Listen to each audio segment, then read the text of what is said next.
What psychological effect does OME have on one's mind? Young असो किंवा adult और old patients जेव्हा त्यांच्यामध्ये युरिन लिकेज होतोय. The people are comfortable purchasing okay. and wearing it. एक financial cost also matters. Doctor, you touched upon pelvic floor exercises किंवा Yes. Kegels Kegel exercises ज्यांना आपण exercise. म्हणतो. तर can you elaborate on those? जे anal sphincter आहे किंवा लॅट्रिनची जागा, तर ती आम्ही पेशंटला 10 सेकंडसाठी कॉन्ट्रॅक्ट करायला सांगतो आणि त्यानंतर 10 सेकंड्स रिलॅक्स करायला. OAB साठी प्रथम पंक्ती उपचार किंवा फर्स्ट लाईन ट्रीटमेंट जे आपण म्हणतो मेडिसिन्स किंवा दुसरं काय?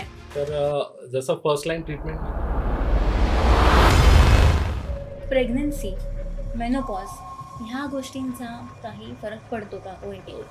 स्त्रियांमध्ये थोडी अर्जन्सी किंवा फ्रिक्वेन्सी थोडी जास्त वाढते, पण मेनोपॉज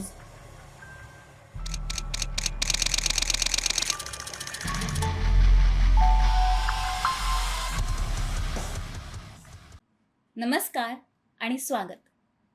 युरो वेलनेस पॉडकास्टच्या आजच्या भागात मी मुक्ती पानसरे तुमची होस्ट तुमचं मनपूर्वक स्वागत करते.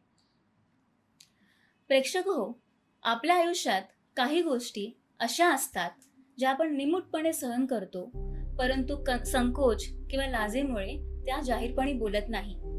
आज आपण अशाच एका विषयावर बोलणार आहोत, ओव्हर ॲक्टिव्ह ब्लॅडर किंवा OAB. तुम्हाला माहीत आहे का, भारतामध्ये जवळपास 16 ते 18% प्रौढ व्यक्तींमध्ये OABची लक्षणं दिसून येतात, परंतु सोसायटी टॅबूमुळे काही लोक शांत बसून जातात. आज आपण OAB संबंधित बरेच गैरसमज दूर करणार आहोत. OAB म्हणजे नेमकं काय,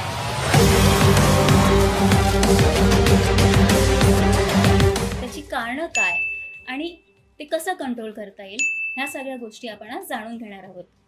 आणि ह्या विषयावर अधिक माहिती देण्यासाठी आज आपल्यासोबत आहेत नाशिकचे जागतिक ख्यातीचे युरोलॉजिस्ट आणि अँड्रोलॉजिस्ट डॉक्टर लोमेश कापडनेस. डॉक्टर लोमेश सध्या सिद्धिता युरोलॉजी क्लिनिक नाशिक येथे कार्यरत आहेत. डॉक्टर लोमेश, युरो वेलनेस पॉडकास्टच्या आजच्या भागात तुमचं मनपूर्वक स्वागत. नमस्कार, थँक्यू. डॉक्टर लोमेश, मला तुमच्याकडून जाणायला आवडेल की डॉक्टर व्हायचं डिसिशन तुम्ही कधी घेतलं? What motivated you to move towards this field, आणि त्यातही urology, this specialization, how did it come over? काही तुमची प्रेरणा होती का त्यामागची? बिकॉज बघायला गेलं तर urology is not a very glamorous field. तर I would like to know की कुठला मेंटॉर होता की काय होता की ज्याच्याने तुम्ही ह्या फील्डमध्ये आलात? नक्कीच. तसं बघितलं तर लहानपणापासून मला क्लास 1 ऑफिसरची थोडी क्रेज होती. पण when I was in say 7th standard, that time माझ्या वडिलांना ट्रिपल वेसल ब्लॉक होता आणि त्यामुळे त्या मानाने बऱ्याच कमी वयामध्ये, म्हणजे at the age of 40 he was operated for bypass surgery. Okay. आणि त्यावेळी या सगळ्यामधून जात असताना त्या क्षेत्राबद्दल किंवा डॉक्टरांबद्दल माझ्या मनामध्ये खूप आदर निर्माण झाला. आणि पर्टिक्युलरली सर्जन्स, ओके. कारण की सर्जन्स ज्या प्रकारे वडिलांची तब्येत त्यांनी एका झटक्यामध्ये त्यांना इतक्या लवकर बरं केलं, ओके. तर त्यामुळे मला पर्टिक्युलरली सर्जरी करायची होती. आणि म्हणूनच मी नंतर MBBS बनून सर्जरीसाठी, म्हणजे मला त्यावेळी I was a good student आणि I was getting every branch like medicine, radiology, orthopedic, but मी पर्टिक्युलरली फक्त आणि फक्त सर्जरीच ऑप्ट केलं. ते अच्छा. बघून माझ्या बऱ्याचशा मित्रांनी मला विचारलं होतं, "अरे सर्जरी काय करतो? चांगला रँक आहे तू, you can go for anything better." Hmm. आणि त्यामुळे सर्जरी हेच माझं पहिलं प्रेम होतं. ओके. आणि त्यामुळे सर्जरीमध्ये गेल्यानंतर मग जसं लाइकिंग डेव्हलप झाली, त्यानुसार मग मी नंतर युरोलॉजी घेण्याचा डिसिजन घेतला. ओके. ओके. सो डॉक्टर, युरोलॉजीमध्ये आता तुम्ही किती वर्ष कार्यरत आहात फर्स्ट, आणि कुठली एखादी memorable case which has been with you till now, जी तुम्हाला आत्तापर्यंत लक्षात आहे आणि because of which you think that you happy to come your to work in this field? Definitely. तर यामध्ये आता मी ऑलमोस्ट मागच्या 10 वर्षांपासून नाशिकमध्ये कार्यरत आहे. ओके. येस. आणि लवकरच आमचं एक नवीन हॉस्पिटलसुद्धा सुरू होणार आहे, डॉक्टर ओके. कापडनेस हॉस्पिटल, की ज्याच्यामध्ये आम्ही पर्टिक्युलरली युरो आणि गायनेकोलॉजी, कारण की माझी वाईफ डॉक्टर मृणाल कापड, शी इज ऑल्सो गायनेकॉलॉजिस्ट. तर ओके. तिथे आम्ही कंप्लीट युरो गायनेकॉलॉजी केअर देण्याचा प्रयत्न करणार आहोत. ओके. आणि मेमोरेबल केसेस म्हटल्या तर तशा बऱ्याच आहेत. पण त्यात सुद्धा ज्यावेळी एखाद्या खेड्यापाड्यामधील एकदम आउटरीच मध्ये असलेले जे पेशंट्स असतात आणि त्यांच्यासाठी जेव्हा आपण काही चांगलं करू शकतो, हम्म. जसं की आता सध्या योजना वगैरे त्याद्वारे आम्ही बऱ्याच पेशंट्सवर फ्रीमध्ये उपचार करू शकतो. ओके. आणि अशाच एका पेशंटमध्ये की ज्यांच्यामध्ये दोन्ही बाजूला स्टोन्स तयार झालेले होते. आणि ओके. बऱ्याच वेळा काय होतं की गावाकडे समज असतो आयुर्वेदिक औषधं घेतले म्हणजे ते स्टोन्स बरोबर. पडतील येस, येस. किंवा विरघळतील. पण यामध्ये काय असतं की कोणत्याही आयुर्वेदिक औषधांपेक्षा मेनली जर ते स्टोन्स स्मॉल असतील 5 to 6 चे, तर जस्ट पाण्याच्या ॲडिक्वेट इनटेकने सुद्धा ते पास होऊ शकतात. ओके. आणि शक्यतो ते एका साईडला असतील तर इझिली पास होतात. अच्छा. पण जर दोन्ही बाजूला असतील आणि हम्म. ॲक्यूट ऑब्स्ट्रक्शन असेल, क्रिएटिनिन वाढत असेल, तर अशा पेशंट्सला जेव्हा डायलिसिस ची सुद्धा वेळ येऊ शकते. I see. तर अशा एका पेशंटला मी म्हणजे जे पेशंट डायलिसिस लागणार होते त्यामध्ये थोडं मी सुद्धा रिस्क घेऊन पेशंट यंग एज होते, 36 एज होतं त्यांचं. ओके. आणि क्रिएटिनिन 8 होतं की ज्यांच्यामध्ये आमच्यामध्ये मनातील डिलेमा होता की whether we should go for dialysis and then okay. Operate और डायरेक्टली, कारण की त्यांची तब्येत चांगली होती, हिमोडायनॅमिकली ते स्टेबल होते. ओके. तर त्यामुळे थोडी रिस्क घेऊन आणि ॲनेस्थेटिस्ट जे असतात त्यांना कॉन्फिडन्समध्ये घेऊन आम्ही ते दोन्ही स्टोन एकाच वेळी काढण्याचा निर्णय अच्छा. घेतला. आणि दुर्बिणीद्वारे विदाऊट एनी सिंगल स्टेच और सिंगल होल आम्ही ते दोन्ही स्टोन्स काढू शकलो. आणि पेशंटला म्हणजे आज 8 क्रिएटिनिन असताना नेक्स्ट डे जेव्हा ते क्रिएटिनिन 1 or 2 मध्ये येतं आणि ओके. पेशंट जणू काही मृत्यूच्या दाढेतून आम्ही बाहेर काढतो, हो. त्यावेळी मला नक्कीच वाटतं की या क्षेत्रामध्ये येऊन किंवा डॉक्टर बनून मी नक्कीच एक चांगलं काम करतोय म्हणून. क्या बात आहे डॉक्टर. डॉक्टर लोमेश, तुम्ही एक खूपच इंटरेस्टिंग टर्म वापरलीत, हिमोडायनॅमिक्स. तर आम्हाला जरा समजावून सांगाल का? What is it? हिमोडायनॅमिक म्हणजे सोप्या भाषेत सांगायचं तर जस्ट एखाद्या पेशंटचा बीपी असेल किंवा त्यांचं जे हार्ट रेट असेल तर हे नॉर्मल असतील आणि बाकीचे त्यांचे जे इन्व्हेस्टिगेशन्स लाईक त्यांचं हिमोग्लोबिन नॉर्मल असेल, असे पेशंट्स की ज्यांच्यामध्ये भलेही त्यांचं क्रिएटिनिन एखाद्या वेळी जास्त वाढलेलं असेल, युरिन आउटपुट बंद झालेलं असेल, पण आपल्या बॉडीच्या इंटरनल हिमोस्टॅटिक मेकॅनिझममुळे हे पॅरामीटर्स जे आहेत ते जर बॉडी विस्टँड करू शकत असेल आणि एका ठराविक लिमिटपर्यंत कंट्रोल करू शकत असेल, तर अशा पेशंटला आपण हिमोडायनॅमिकली स्टेबल पेशंट म्हणतो. ओके. डॉक्टर लोमेश, तुम्ही हजारो पेशंट्सना आतापर्यंत लाईफस्टाईल मॉडिफिकेशन्स करायला सांगितले असतील. पण आज आम्हाला तुमचा एक लाईफस्टाईल चेंज ऐकायला आवडेल, जो तुम्ही स्वतः केला आहे तुमच्या लाईफमध्ये. नक्कीच. तर मेनली मी एक युरोलॉजिस्ट म्हणजे डे टू डे लाईफमध्ये मला किडनी स्टोन याबद्दल डील करायला लागतं. तर बरेचसे पेशंट आम्ही बघतो आणि याच्यामध्ये स्टोन होण्याचं महत्त्वाचं कारण म्हणजे लेस वॉटर इनटेक किंवा डिहायड्रेशन. ओके. तर त्यामुळे सगळ्या पेशंट्सला बघून मी सुद्धा स्वतःहूनच पाण्याचा इंटेक जो असतो डेली 3 to 4 लिटर नेहमी ठेवण्याचा प्रयत्न करतो. आणि वेळोवेळी माझे फॅमिली मेंबर्स असतील, मुलांना सुद्धा मी पाण्याचा इंटेक जास्तीत जास्त घ्यायला सांगत असतो. Okay. Thank you doctor. Doctor Lomesh, आता आपण आपल्या प्रश्नांकडे वळूया.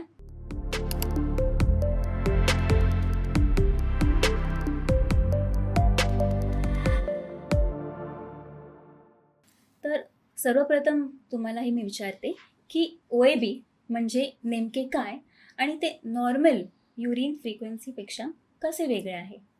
तर OAB म्हणजे मराठीमध्ये सांगायचं किंवा सोप्या भाषेत सांगायचं तर अतिक्रियाशील मूत्राशय. तर अतिक्रियाशीलमध्ये अशा पेशंट्समध्ये सडन आणि इररेझिस्टेबल अर्ज असते युरिन पास करण्यासाठी. म्हणजे त्यामध्ये त्या पेशंटला अनेक वेळा युरिनला जावे लागते आणि त्यामध्ये त्यांचा बऱ्याच वेळा कंट्रोल देखील नसतो. म्हणजे त्यांना जर युरिनसाठी सेन्सेशन आलेलं आहे तर ताबडतोब त्यांना टॉयलेट शोधणं गरजेचं आहे. अदरवाईज समटाईम त्यांना युरिन लीकसुद्धा होऊ शकते. तर यालाच ओव्हर ॲक्टिव्ह ब्लॅडर म्हणतात.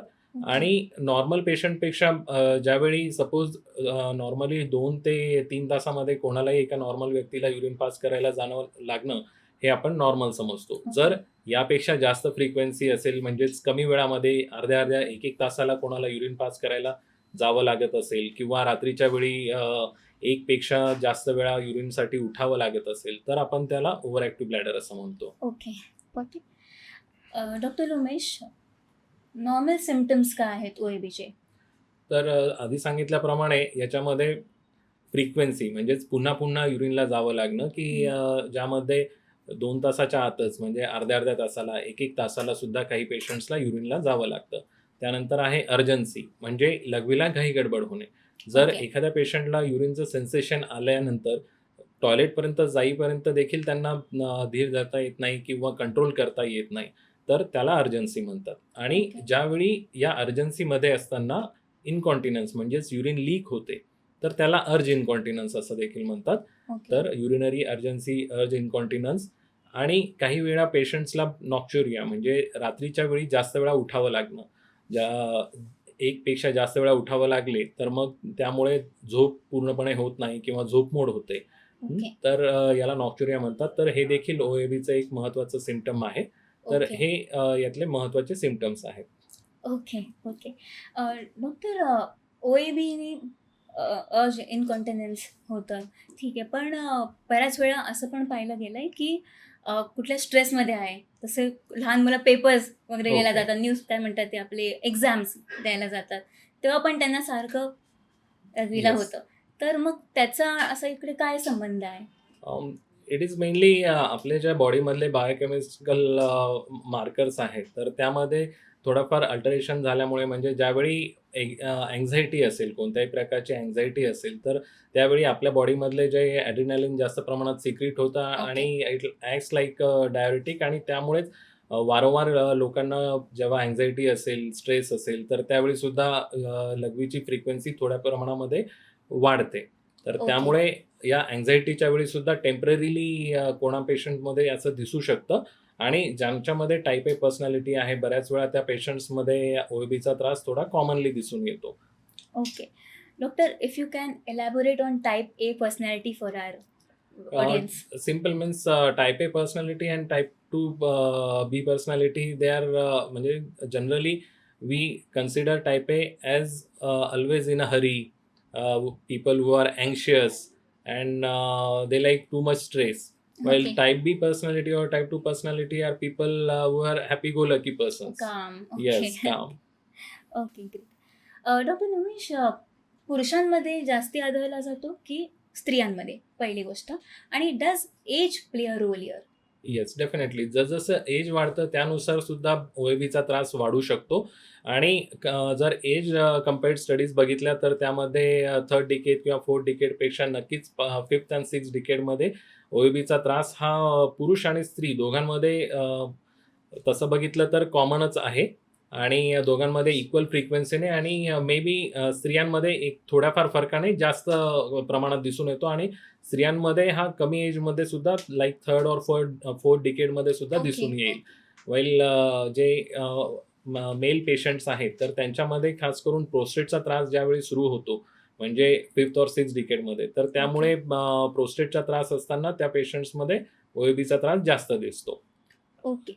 डॉक्टर, प्रोस्टेट इश्यूजवर तुम्ही थोडं एलॅबोरेट कराल? ओके, नक्कीच. तर प्रोस्टेट ग्रंथी ही प्रत्येक पुरुषामध्ये असलेली एक पियर शेप्ड ग्लँड असते, की जी मूत्रमार्गाच्या तोंडाशी म्हणजेच मूत्राशयाच्या तोंडाशी आणि मूत्रमार्गाच्या भोवताली असणारी एक ग्लँड आहे. तर normally it is a sexual function related Gland, की ज्याद्वारे सिमेनचं एक 80% अमाउंट जी आहे ती प्रोस्टॅटिक सिक्रिशन्सने बनलेली असते. ओके. पण जसं वय वाढतं तसं 5th और 6th डिकेडमध्ये या प्रोस्टेटची साईज वाढायला लागते आणि त्यामुळे मूत्रमार्गावर दाब तयार होतो. त्यामुळे मग पुरुषांमध्ये लघवीचा जोर कमी होणे, लघवी करताना जोर लावावा लागणे, लघवीची धार बारीक होणे किंवा रात्रीच्या वेळी जास्त वेळा उठावे लागणे, लघवीला घाई-गडबड होणे आणि फ्रिक्वेन्सी वाढणे. तर हे जे त्रास दिसून येतात ज्याला लोअर युरिनरी ट्रॅक्ट सिम्प्टम्स म्हणतात, तर या प्रकारचे हे सिम्प्टम्स प्रोस्टेटच्या आजारामध्ये दिसून येतात. Okay. Doctor Umesh, thank you for elaborating on that part. Doctor, मला आता एक सांगा. एजचं तर तुम्ही सांगितलं, बरोबर आहे. त्याच्यानंतर आज अचानक आफ्टर सो मेनी इयर्स आता एवढं का बोललं जात आहे? आता एक कन्सर्न का झाला आहे? Why is OAB a concern now? तसं म्हटलं तर इट इज नॉट जस्ट नवीन आलेला काही प्रॉब्लेम आहे. आधीपासून देखील तो प्रॉब्लेम चालत आलेला आहे. पण most of the time social अवेअरनेसमुळे किंवा आजकाल ज्या आरोग्यविषयक सुविधा आपल्याला खूप लहान-लहान गावांपर्यंत किंवा तळागाळाच्या लोकांपर्यंत पोहोचलेल्या आहेत. तर त्यामुळे या गोष्टीबद्दलचं जागरूकता वाढलेली आहे. ओके. आणि त्याचबरोबर नक्कीच आजकालचं हे जे नवीन लाईफस्टाईल आहे त्यामुळेही या प्रमाणामध्ये थोडीशी वाढ नक्कीच झालेली आहे. कारण की फास्ट फूड असेल, आर्टिफिशियल स्वीटनर टाकलेले पदार्थ असतील, कोल्ड ड्रिंक्स असेल, चहा, कॉफीचं जास्त झालेलं प्रमाण, ओबेसिटी, तर या सगळ्या गोष्टींमुळे सुद्धा हा त्रास वाढतो आणि त्यामुळेच कदाचित अवेअरनेस वाढल्यामुळे एक आणि थोड्याफार प्रमाणामध्ये याची फ्रिक्वेन्सी देखील आधीपेक्षा वाढलेली असल्यामुळे याबद्दल आजकाल जास्त बोललं जात आहे. Okay, okay. सो तुम्ही आता म्हणाले ओबेसिटी आणि जंक फूड ह्या सगळ्यामुळे वाढतंय हो. आणि आणखी कुठली अशी कारणं आहेत का, की ज्याच्यामुळे हा त्रास आता वाढत चालला आहे? अ, जसं आत्ता मी सांगितलं, की खाण्यापिण्याच्या या ज्या सवयी आहेत, तर यांच्यामुळे फास्ट फूड असेल, कोल्ड ड्रिंक्स असेल, आर्टिफिशियल स्वीटनर टाकलेले पदार्थ असतील, त्यानंतर जास्त प्रमाणात चहा, कॉफी यांमुळे होतो. त्याचप्रमाणे अल्कोहोल किंवा स्मोकिंग सारख्या ॲडिक्शनमुळे सुद्धा OABचा त्रास वाढत असतो. तसंच इनडायरेक्टली ओबेसिटी आणि या शुगरचं प्रमाण वाढल्यामुळे डायबिटीजसुद्धा प्रमाण वाढलेलं आहे. तर आपल्याकडे नक्कीच India is the largest country with highest number of diabetic patients. तर okay, diabetes is also one of the main reasons for OAB symptoms. Okay. तर त्यामुळे सुद्धा जसं डायबिटीजचं प्रमाण वाढतंय, तर त्यामध्ये डायबिटीजमध्ये सुद्धा जसं आपण ऐकलेलं असेल, लोकांना डायबिटीजची सुरुवात झाल्यानंतर जास्त वेळा लघवीला जावं लागतं, जास्त करेक्ट. तहान हां, लागते. हां. तर त्यावेळी सुद्धा हे सिम्प्टम्स चालू होतात. तसंच ऑलरेडी नोन डायबिटिक पेशंट्समध्ये जर शुगर कंट्रोल नॉर्मल नसेल, कंट्रोल नसतील शुगर, तर अशा पेशंटमध्ये सुद्धा हा त्रास वाढतो. तर या सर्व एकत्रित कारणांमुळे आजकाल OABचं प्रमाण थोडं वाढलंय.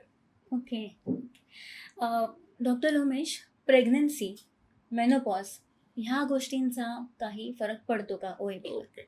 तर प्रेग्नन्सीमध्ये जे ग्रॅव्हिड युटेरस असतं, बाळंतपणाचं जे गर्भाशय असतं, तर त्याचा प्रेशर थोड्याफार प्रमाणामध्ये मूत्राशयावर पडल्यामुळे सेकंड ट्रायमिस्टरमुळे मध्ये काय होतं, की स्त्रियांमध्ये थोडी अर्जन्सी किंवा फ्रिक्वेन्सी थोडी जास्त वाढते. ओके, तर त्यामुळे it is just temporary okay, phenomena आणि ओके. याच्यामुळे असा अर्थ नाही होत, की त्यांना OABचा त्रास आहे. अच्छा. जस्ट त्यावेळी फ्रिक्वेन्सी किंवा त्यांना थोडी अर्जन्सी असणं स्वाभाविक आहे. ओके, आणि हा नॅचरल फेनॉमेना आहे आणि जसं सेकंड ट्रायमिस्टर नंतर पुढे थर्ड ट्रायमिस्टरमध्ये ते ग्रॅव्हिड युटेरस चा प्रेशर कमी होतो. त्यानंतर हे सिम्प्टम्स आपोआपच कमी होतात आणि ओके, आफ्टर डिलिव्हरी सुद्धा याचा त्रास पर्मनंटली असा काही राहत नाही. ओके. पण मेनोपॉज हे जे एक म्हणजे नॉर्मल फेनॉमेना हं, आहे, त्याच्यामध्ये मात्र काय होतं, की तिथल्या लोकल हार्मोन्स जे इस्ट्रोजन हार्मोन आहे, हं, त्याच्या हं. डेफिशियन्सीमुळे जे एक्सटर्नल मिएटस किंवा तिथला जो वल्वल रिजन आहे, हं. तर तिथे पूर्णपणे ड्रायनेस असतो. ओके, आणि या ड्रायनेसमुळे कधी-कधी मिएटल स्टेनॉसिस म्हणजेच लघवीची जागा किंवा मूत्राशयाचं तोंड जे आहे ते बारीक होण्याचा स्त्रियांमध्ये चान्स ओके, आहे. ओके. आणि ते झाल्यामुळे काय होतं, की लघवीची धार बारीक होणे किंवा जास्त प्रमाणामध्ये लघवी मागे शिल्लक राहणे, अच्छा. ज्याला आम्ही पोस्ट व्हाईल रेसिड्यू असं म्हणतो. ओके, तर ते राहिल्यामुळे मग स्त्रियांमध्ये रिपीटेड इन्फेक्शन्स असेल किंवा पोस्ट व्हाईल जास्त राहिल्यामुळे ओके, मूत्राशय कंटिन्युअस जी ॲक्चुअल फंक्शनल कॅपॅसिटी आहे, तर ओके. ती कमी झाल्यामुळे त्यामध्ये OAB सारखे सिम्प्टम्स दिसून येतात. Okay, okay. Thank you doctor. Doctor Umesh, आता आपण वळूया डायग्नोसिसकडे. ह्याचं निदान करायसाठी काही खास स्पेशल टेस्ट असतात का? युरोडायनॅमिक्स किंवा दुसरं काही? ओके. आणि कुठल्या वेळेला तुम्ही कुठल्या पेशंटला कोणती टेस्ट? तर सर्वात महत्त्वाचं म्हणजे हिस्ट्री टेकिंग, की यामध्ये आम्ही पेशंटला त्यांचे सिम्प्टम्स काय आहेत, तर ते जाणून घेतो. ज्याच्यामध्ये जसं मी आधीचे सगळे सिम्प्टम्स सांगितले, त्यांची फ्रिक्वेन्सी किती आहे, अर्जन्सी किती आणि या त्रासामुळे त्यांचं लाईफस्टाईल किंवा डे टू डे लाईफ किती हॅम्पर झालेलं आहे, ते आम्हाला कळू शकतं. आणि याच्यातून आम्हाला कळते, की OABची सिव्हिरिटी किती आहे. त्यानंतर याचं काय रिझन असू शकतं, म्हणजे यासोबतच त्यांना पुअर स्ट्रीम आहे का, म्हणजे काही ऑब्स्ट्रक्टिव्ह पॅथॉलॉजी आहे का? जसं मेनोपॉज असेल किंवा प्रोस्टेटचे पेशंट्स असतील, तर त्यांच्यामध्ये त्याच्याशी रिलेटेड काही सिम्प्टम्स आहेत का, तेही आम्ही हिस्ट्रीद्वारे जाणून घेतो. त्यानंतर येतो क्लिनिकल एक्झामिनेशन. जसं प्रोस्टेटच्या पेशंट्समध्ये आम्ही डिजिटल रेक्टल एक्झामिनेशन द्वारे प्रोस्टेटची साईज किती आहे, तिथे ओके. काही हार्डनेस वगैरे नाही आहे की जे which is suggestive of any cancer. तर ओके. असं काही नाही आहे. त्यानंतर एक्सटर्नल मेरिटस चेक करणं, या गोष्टींद्वारे क्लिनिकल एक्झामिनेशनद्वारे ओके. आम्ही काही त्याचे क्लूज किंवा कारण सापडतंय का ते बघतो. ओके. आणि त्यानंतर पेशंट्सला जनरल युरिन अनालिसिस की ज्यामध्ये ओके. युरिन इन्फेक्शन आहे का काही. त्यानंतर बाकीचे जे पॅरामीटर्स लाईक क्रिएटिनिन म्हणजे किडनी फंक्शन नॉर्मल आहे ना, आणि महत्त्वाचं म्हणजे अल्ट्रासोनोग्राफी. तर ओके. सोनोग्राफीद्वारे आम्ही दोन्ही किडनीचे स्टेटस आणि ह्या ओव्हर ॲक्टिव्ह ब्लॅडरमुळे मागे जास्त प्रमाणात पोस्ट वाईट रेसिड्यू राहतोय का, किंवा त्यामुळे किडनींना काही सूज आली आहे का, तर हे सुद्धा चेक करतो. आणि युरिन पास केल्यानंतर जो पोस्ट वाईट रेसिड्यू राहतो त्याद्वारे आम्हाला कळून येतं की जर तो जास्त राहत असेल तर that means there is some obstructive pathology. Okay. आणि ज्यावेळी पोस्ट वाईट रेसिड्यू जास्त नसेल पण तरी सुद्धा पेशंटला जास्त त्रास होतोय, तर त्यांची ब्लॅडर फंक्शनल कॅपॅसिटी जी आहे ती काही कमी झाली आहे का. म्हणजे काही वेळा काय होतं की पेशंटची युरिन होल्ड करून ठेवण्याची क्षमताच कमी झालेली असते. नॉर्मल ब्लॅडर की जे 300-400 ml पर्यंत युरिन होल्ड करून ठेवू शकतं. ओके. तर काही पेशंट्समध्ये हार्डली 100 ml युरिन जरी जमा झाली तरी ओके. त्यांना अर्ज फिलिंग येते किंवा युरिनला ओके. जाण्याची सेन्सेशन निर्माण होतात. तर असं काही आहे का ते आम्ही चेक करतो. ओके. आणि यानंतर ट्रीटमेंट स्टार्ट केल्यानंतर पेशंटचे इम्प्रूव्हमेंट कशी आहे ते बघण्यासाठी बिफोर स्टार्टिंग ट्रीटमेंट आम्ही व्हॉइडिंग डायरी म्हणजे पेशंट डेली वॉटर इनटेक किती आहे, कोणत्या वेळेला घेतोय, ओके. त्याचप्रमाणे त्या प्रपोर्शनमध्ये युरिन आउटपुट किती आहे आणि ओके. ते कोणकोणत्या वेळी झालेलं आहे. त्याद्वारे आम्हाला जे पेशंट सांगतायत की आम्हाला इतकी फ्रिक्वेन्सी आहे, खरोखर ते तेवढे सांगतायत तसंच आहे की अच्छा. यामध्ये त्यांचा ओव्हर एस्टिमेशन आहे, त्या गोष्टी कळतात. ओके. आणि ओके. हे सर्व झाल्यानंतर ज्या पेशंट्समध्ये पीपल ऑर पेशंट्स वर रेझिस्टंट टू ट्रीटमेंट, तर ओके. त्यानुसार गरजेनुसार आम्ही पुढच्या ज्या युरोडायनामिक स्टडी सारख्या ॲडव्हान्स टेस्ट आहेत त्या करतो. ओके. एवढ्या डिटेलमध्ये तुम्ही आम्हाला सांगितलं डॉक्टर, त्याबद्दल thank you. Because you touched upon cancer, एक प्रश्न माझ्या मनात आता येतोय, तो म्हणजे असा की जर कोणी दुर्लक्ष करत राहिलं ओके OAB सिम्पटम्सवर, okay. Does it anywhere lead to that dangerous disease of cancer? No, definitely not. म्हणजे आजकाल जास्त करून Google असेल, ChatGPT असेल, त्यामुळे Google पेशंटची संख्या पण खूप वाढली आहे. तर इव्हन म्हणजे 20s और 30s मधले पेशंटसुद्धा आमच्याकडे कोणताही सिम्प्टम असेल तर त्यांच्या डोळ्यासमोर एकच क्वेरी असते की सर मला कॅन्सर तर नाही. त्यामुळे आम्हाला ते एक सगळ्यांना क्लिअर करायला लागतं, किंवा जे जास्त क्युरियस असतात किंवा ज्यांचं समाधान झालेलं नाही तेव्हा पॉझिटिव्हली मला सांगायला लागतं, काही काळजी करू नका, याने 100% कॅन्सर होणार नाही. ठीक आहे. तर ओव्हर ॲक्टिव्ह ब्लॅडर तसं म्हटलं तर हा एक आजार नसून it is a symptom complex. तर याच्या कारणापर्यंत आपल्याला जायला लागतं. तर याच्यामुळे परसे कधीही कॅन्सर होणार नाही याबद्दल नक्कीच निश्चिंत राहायला हवं पेशंट्सने. That was a very helpful one doctor. आता पुढे मला असं विचारायचं आहे की OABसाठी प्रथम पंक्ती उपचार किंवा फर्स्ट लाईन ट्रीटमेंट जे आपण म्हणतो, मेडिसिन्स किंवा दुसरं काय, before we move into further details, तर ओके. एकदम कोणाला आत्ताच सुरू झालं आहे तर ते काय करू शकतात to reduce the symptoms and to nip the disease in the bud? तर जसं फर्स्ट लाईन ट्रीटमेंट म्हणजे सगळ्यात महत्त्वाचं म्हणजे लाईफस्टाईल मॉडिफिकेशन. म्हणजे आजकाल कोणताही जर डिसीज घेतला की जसं डायबिटीज, BP कोणत्याही, यांच्यामध्ये lifestyle modification plays a very important role. So यामध्ये सुद्धा ओव्हर ॲक्टिव्ह ब्लॅडरमध्ये आयडियली लाईफस्टाईल मॉडिफिकेशनमध्ये प्रथमतः आपण वेट रिडक्शन हे एक महत्त्वाचं लाईफस्टाईल ओके. चेंज आहे. डेली रेग्युलर जर एक्सरसाइज केल्या ओके. तर त्याच्याने देखील pelvic muscle floor training exercises असतात. तर या ओके. एक्सरसाइज केल्यामुळे सुद्धा OABचे सिम्पटम्स कमी होऊ शकतात. त्यानंतर जे पदार्थ आम्ही आधी सांगितले लाईक आर्टिफिशियल स्वीटनर असलेले, जास्त प्रमाणात चहा, कॉफी और एनी ॲडिक्शन लाईक स्मोकिंग और अल्कोहोल, तर ओके. यांसारखे पदार्थ पूर्णपणे बंद करायला हवे. तर ओके. हे लाईफस्टाईल मॉडिफिकेशन केल्यानंतर ज्यावेळी पेशंट्सला तरीसुद्धा आराम होत नसेल तर अशा पेशंट्समध्ये मग आम्ही मेडिकल ट्रीटमेंट स्टार्ट करतो. तर यांच्यामध्ये जे न्यूअर ड्रग्ज आहेत लाईक अल्फा 3 अगोनिस्ट आणि बीटा अँटीकोलिनर्जिक ड्रग्ज, तर या ड्रग्जमुळे काय होतं की ब्लॅडरमधले जे हायपर सेन्सिटिव्हिटी असते तर ती डॅम्पन होते आणि ब्लॅडर रिलॅक्स होतं, की ज्यामुळे फ्रिक्वेन्सी, अर्जन्सी आणि लिकेजेस हे कमी होतात. Okay. Thank you doctor. Doctor, you touched upon pelvic floor exercises किंवा Yes. केगल्स Kegel एक्सरसाइजेस ज्यांना आपण exercise. म्हणतो. तर can you elaborate on those? आणि आजकाल सोशल मीडियावर बघून बरेच जण किंवा यूट्यूबवर बघून बरेच जण करतात. बट असं मी ऐकलंय की there is a right way to do it. So Yes. त्याच्यावर जरा तुम्ही आणखीन can you throw some light on that? नक्कीच. तर Kegel एक्सरसाइजेसमध्ये मेनली आम्ही पेशंट्सला ॲडवाईस करतो, की एक्सरसाइज करताना आपली जी ॲनल स्फिंक्टर आहे किंवा लॅट्रिनची जागा, तर ती आम्ही पेशंटला 10 सेकंड्ससाठी कॉन्ट्रॅक्ट करायला सांगतो आणि त्यानंतर 10 सेकंड्स रिलॅक्स करायला. तर असे एक रिपिटिशन झाल्यानंतर याचे 10 repetitions in morning, afternoon and evening. Even on bed you can do that. Okay. And अशा प्रकारे एक्सरसाइज करता येऊ शकते. याच्यामध्ये 10 सेकंड्स जेव्हा कॉन्ट्रॅक्ट करतात त्यानंतर 10 सेकंड रिलॅक्स करणं तेही तितकंच इम्पॉर्टंट आहे. So contraction and relaxation period should be adequate आणि Okay. ग्रॅज्युअली मग हे 10 रिपिटिशन्स gradually 11 second 11 times 12 second 12 times 15 पर्यंत घेऊन जाण्यासाठी आम्ही Okay. सांगतो. त्याचप्रमाणे बेडवर लाईंग डाऊन पोझिशनमध्ये नी आणि हिप जॉईंट फ्लेक्स करून दोन्ही नीजच्या मध्ये एक पिलो ठेवून आणि असंच 10 सेकंद कॉन्ट्रॅक्ट करणे आणि ती पिलो दाबण्याचा प्रयत्न करणे विथ बोथ नी आणि 10 सेकंद रिलॅक्स करणं. तर Okay. या प्रकारेही आपल्याला Kegel एक्सरसाइज करू शकतात. तर या दोन्ही एक्सरसाइजेस जरी 10-10 repetitions at least morning and night जर केले Okay. तरी बराच फरक पडू शकतो. Okay. And as I understand these exercises can be done by people of any age. Any age. बरोबर आहे ना? Yes. त्याच्यामध्ये असं नाहीये की नो, एक नो. एज गेली कोणतेही तर याच्यामध्ये कॉन्ट्रारी इंडिकेशन्स नाहीयेत. कोणी म्हणजे कितीही आजारी असेल किंवा बेडरिडन पेशंट जरी असतील ते सुद्धा हे एक्सरसाइज ओके. इझिली करू शकतात. लाईंग डाऊन पोझिशनमध्ये सुद्धा इझिली करू शकतात. ओके. Thank you doctor.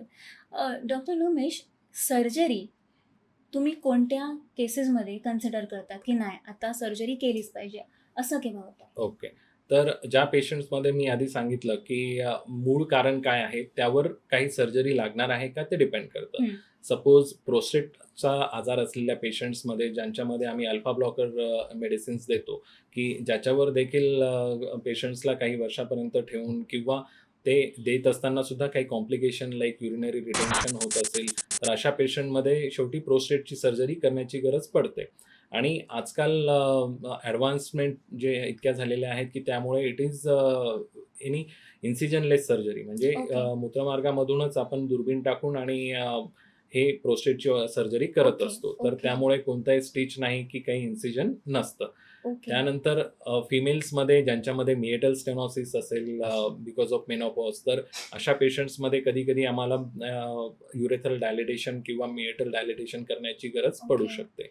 त्यानंतर ज्या फिमेल पेशंट्समध्ये मेनली स्ट्रेस इन्कॉन्टिनन्स असतो, की ज्यांना खोकला केल्यानंतर सुद्धा युरिन लिकेज होतं. ओके. तर it is different kind of incontinence, की ज्याच्यामध्ये पेल्विक फ्लोर मसल ज्या आहेत त्या कमकुवत झाल्यामुळे हा त्रास होतो. आणि ओके. ज्यांच्यामध्ये 6 मंथ्सपर्यंत आम्ही हा Kegel एक्सरसाइज ॲडवाईज करून देखील त्यांच्यामध्ये इम्प्रूव्हमेंट नसेल ओके. आणि हे जे ब्लॅडर रिलॅक्सन मेडिकेशन्स आहेत ते दिल्यानंतर सुद्धा जर त्यांना रिलीफ नसेल, तर अशा पेशंट्समध्ये मग आम्ही TOT स्लिंग सर्जरी किंवा TVT स्लिंग सर्जरी या ओके. स्लिंग सर्जरीज करतो.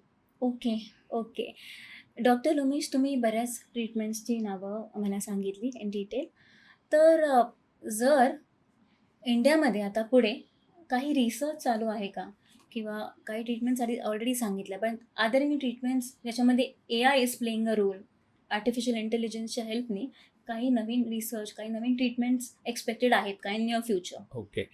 तर न्यूअर ट्रीटमेंट मॉडॅलिटीज म्हणजे हेच आहेत, की लीस्ट कॉम्प्लिकेशन करणारे जे न्यूअर मॉलिक्युल्स आहेत.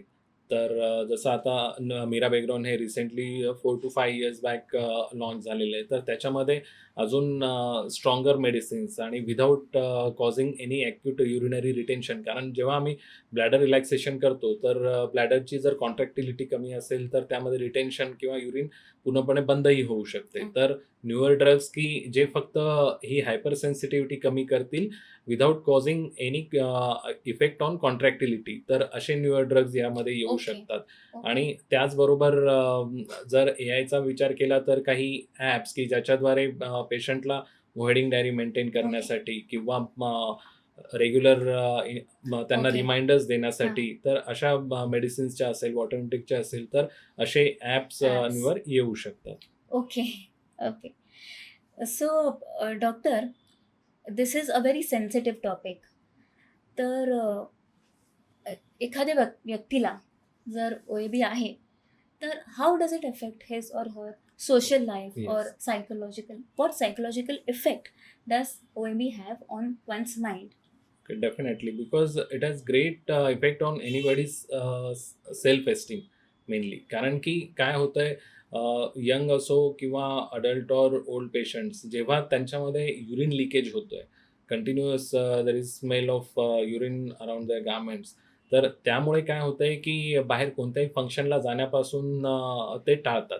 म्हणजे they are then drawn into them inwards or drawn into hmm. Themselves. So एकाकीपणा येतो त्यांना, कोणत्याही Okay. फंक्शनला जाणे ते टाळतात.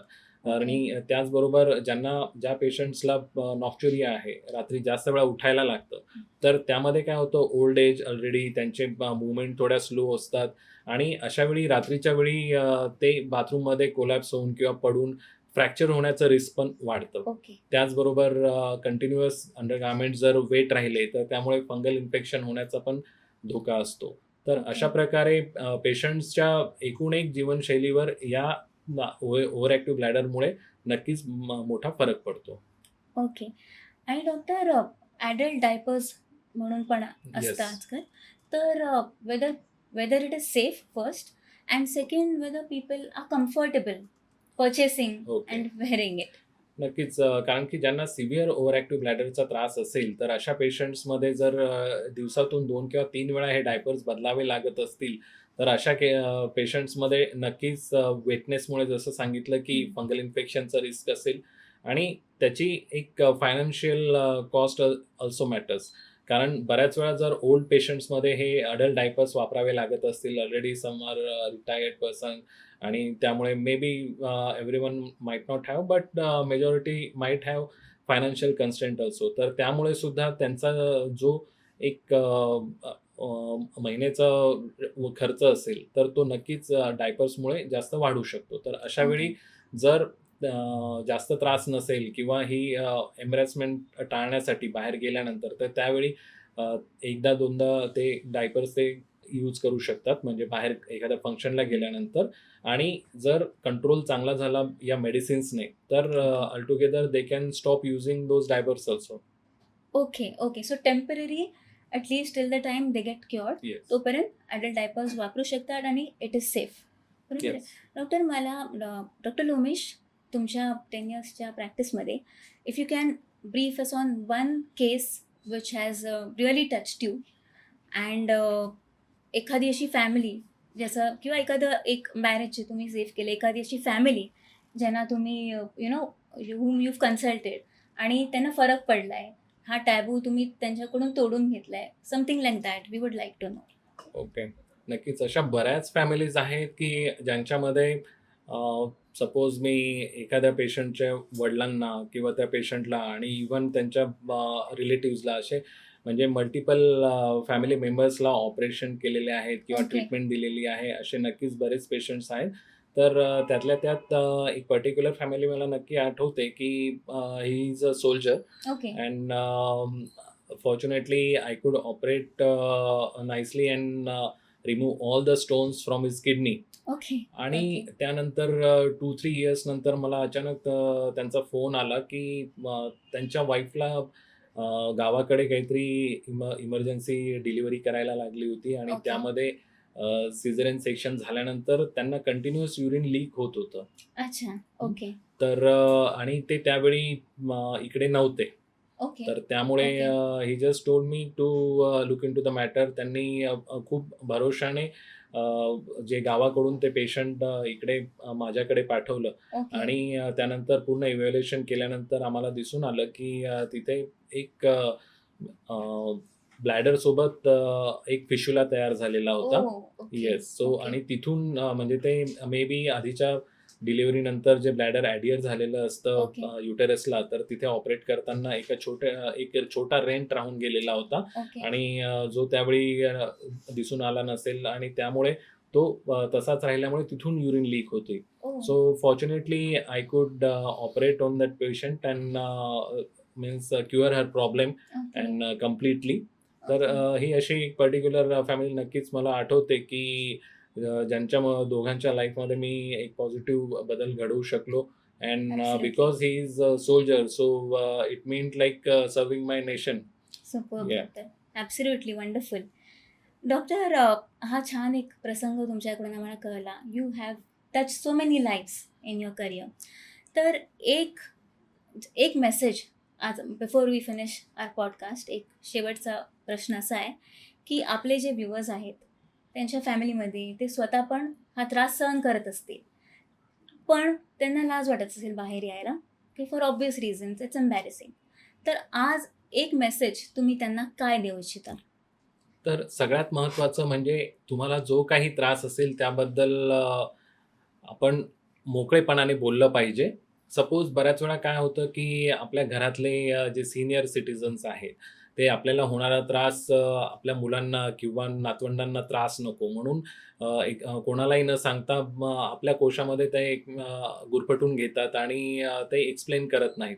आणि शेवटी असं होतं, की कॉम्प्लिकेशन्स वाढल्यानंतर मग ते पुढे येतात किंवा त्यांना नाईलाज असतो ते सांगायला लागतं. तर असं काही आहे का? मोकळेपणाने त्यांच्याशी बोला आणि जर असा काही प्रॉब्लेम असेल तर नक्कीच युरोलॉजिस्टचा ॲडवाईस घ्या. कारण की हा काही नॉन ट्रीटेबल त्रास नाहीये. याच्यामध्ये सिंपल मेडिसिन्सने नक्कीच खूप चांगला म्हणजे पेशंट्सच्या जीवनामध्ये बदल घडून येऊ शकतो. आणि त्याचबरोबर यंग जनरेशनसाठी नक्कीच ॲडवाईस करेल, की अल्कोहोल, स्मोकिंग, कोल्ड ड्रिंक्स असतील किंवा हे जे एक्सेसिव्ह इंटेक ऑफ कॉफी असेल, आर्टिफिशियल स्वीटनर्स असतील, तर या गोष्टी जर टाळल्या, हेल्दी लाईफस्टाईल ठेवली, रेग्युलर एक्सरसाइज ठेवले, तर नक्कीच आपण OABच्या या आजारावर म्हणा किंवा त्रासावर आपण विजय मिळवू शकतो आणि सर्वांना आपल्याला आणि आपल्या घरातील लोकांना या त्रासापासून दूर ठेवू शकतो. Thank you so much doctor Umesh. छान तुम्ही सल्ला दिला आहे सगळ्यांना. एकतर lifestyle changes are necessary. Food जे आपण खातो शुड अवॉइड जंक फूड, आणि आपल्या घरातच एवढं चांगलं फूड अवेलेबल आहे, so we can make more use of it. ते आहे. आणि ऑफकोर्स फिजिकल एक्सरसाइजेस येस. आणि OABसाठी केगिल्स जसे तुम्ही म्हणाले, आणि बरेच उपाय आता उपलब्ध आहेत. येस. ओके, तो thank you so much for your wonderful advice. आणि वेळात वेळ काढून तुम्ही आज आमच्यात सहभागी झालात त्याबद्दल आम्ही तुमचे मनापासून आभार मानतो. धन्यवाद. आणि प्रेक्षक हो, शेवटपर्यंत आमच्याबरोबर जोडले राहिलात तुम्ही, त्याबद्दल तुमचे मनापासून धन्यवाद. तुम्हाला किंवा तुमच्या परिवारातील कोणालाही सारखं लघवी होणे किंवा लघवी लीक्स होणे, वारंवार रात्री उठावं लागणे, ह्या सगळ्या त्रासामधून जावं लागत असेल तर लक्षात ठेवा, तुम्ही एकटे नाही आहात आणि यावर बरेच उपाय उपलब्ध आहेत. ब्लॅडर हेल्थसाठी आणखीन इन्फॉर्मेशन जर तुम्हाला हवी असेल किंवा देशभरातील फायनेस्ट युरोलॉजिस्टकडून आणखीन माहिती हवी असेल तर युरो वेलनेस पॉडकास्टशी जोडलेले राहा. We are also available on Apple, Spotify, YouTube and Instagram. पुन्हा भेटू एका नवीन युरोलॉजिस्ट बरोबर. थँक्यू. Good day.